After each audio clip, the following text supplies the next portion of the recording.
Salam sejahtera bagi kita semua. Marilah kita sejenak mendengarkan firman Tuhan. Dosaku kuberitahukan kepadamu, dan kesalahanku tidaklah kusembunyikan. Aku berkata, aku akan mengaku kepada Tuhan pelanggaran-pelanggaranku, dan Engkau mengampuni kesalahan karena dosaku. Mazmur 32 ayat 5. Mengaku dosa kepada Tuhan. Seorang ibu berkata kepada anaknya yang masih kecil, "Nanti kuberitahu ya rahasiamu," kata-kata yang mengancam.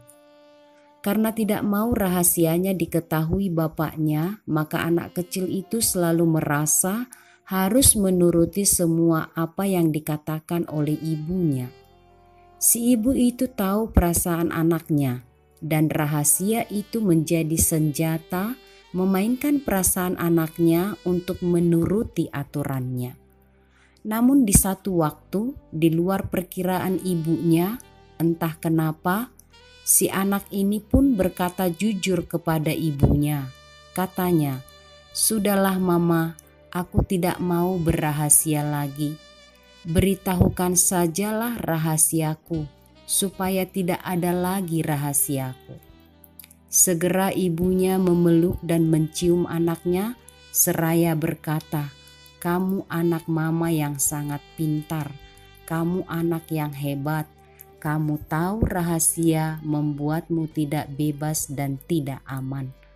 Lalu sang ibu berkata kepada anaknya, "Jangan pernah takut memberitahu dan mengakui kesalahan kepada siapapun." Dan anak itu pun mengangguk. Si ibu dan anak itu merasa bahagia, bangga pada anaknya. Anak itu bebas dari rasa takut dan tertekan oleh rahasia dan rasa malu.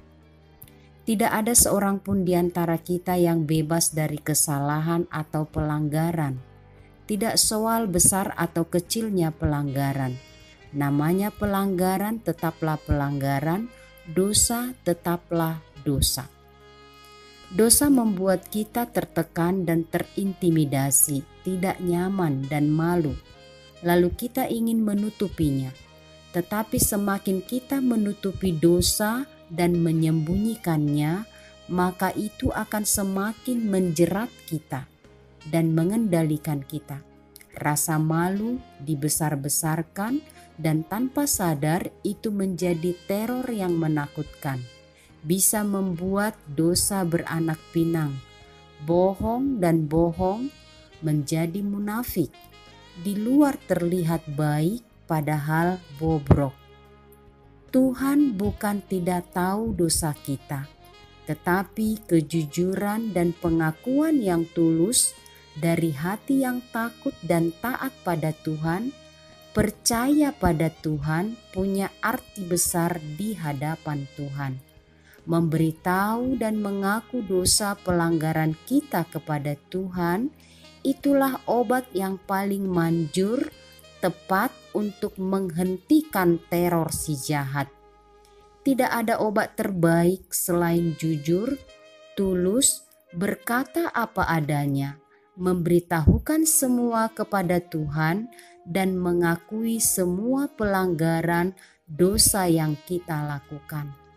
Jika kita mengaku dosa kita, maka Ia adalah setia dan adil, sehingga Ia mengampuni segala dosa kita dan menyucikan kita dari segala kejahatan. 1 Yohanes 1 ayat 9. Jangan pernah sungkan atau malu atau menunda-nunda memberitahu dan mengaku dosa-dosa kita kepada Tuhan. Kemurahan dan kasih setia Tuhan jauh lebih besar daripada dosa dan pelanggaran kita. Allah kita setia dan adil. Inilah kebahagiaan bagi setiap orang yang mau mengaku dosa kepada Tuhan. Amin. Marilah kita berdoa. Ya Tuhan Allah yang mengasihi kami dan yang mengampuni segala dosa dan pelanggaran kami. Kami bersyukur karena Engkau setia mengasihi kami. Dan biarlah Tuhan firman-Mu ini mengingatkan kami untuk kami selalu datang kepadamu ketika kami menyadari pelanggaran-pelanggaran kami datang mengaku, memberitahukan kepadamu, dan kami yakin percaya Engkau Allah yang mengampuni semua pelanggaran kami. Terima kasih Bapa di sorga, terpujilah Engkau sampai selama-lamanya. Amin. Tuhan Yesus memberkati kita.